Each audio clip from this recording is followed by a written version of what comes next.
Brothers and sisters, keep in touch with your Maker. You need Him more desperately than anyone else. Wallahi, and I am serious. Keep in touch with your Maker, Allah subhanahu wa ta'ala. You need Him more than anyone else. So you have WhatsApp. Do you have the Quran on your phone? Do you have it?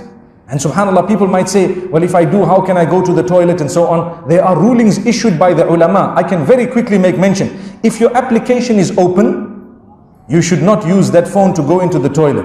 But you close the application, your screen is blank, meaning it is closed completely. You can go in, there is no harm. It is something digital. It's like a hafiz of the Quran. If he's reciting the Quran, he cannot walk into the loo, but he's quiet. The Quran is in his heart. He can go in, and he must not waste time in the toilet. That's another beautiful teaching of Islam. When we go to the loo, we are not going there to have fun. You know, if you go into some loos, you see magazines, especially those in some places who play golf. I recall very clearly when I was a little bit younger, I entered one man's, the loo in one man's home, and on the top, the shanks at the top, he had the rules of golf.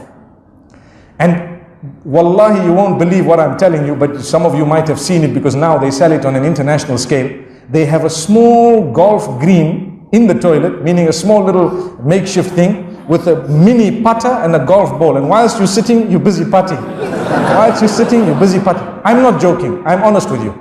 You can Google it and check it, but please don't buy it.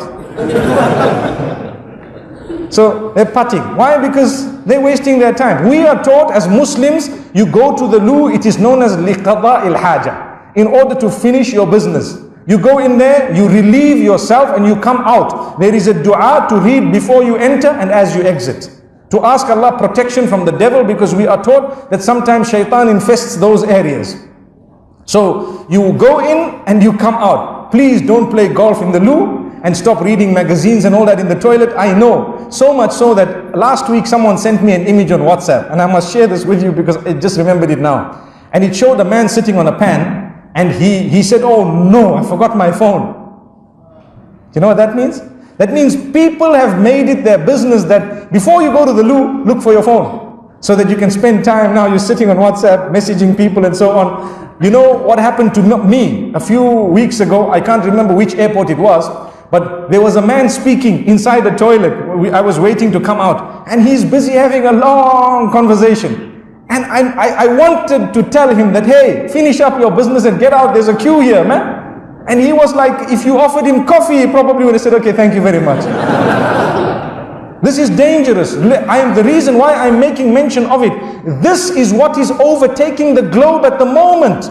People are not understanding what their preferences are. And we were talking about developing a link with Allah. You need to get into the loo and come out of the loo. But remember something, in the same way we get so excited when we have Skype, when we have WhatsApp, when we have so many other types of or other formats. In Far East Asia they have WeChat and they have Line and so on, all these different, Tango and Viber and you name it, it's there. That is good, and mashallah, let's hope we are using it for something beneficial and good. But ask yourself, have I developed a small relation at least with the one who made me? When I go back to him, everything else will remain behind. Everything else will remain behind. We look for the latest phones and so on. Have you even used technology to get closer to Allah?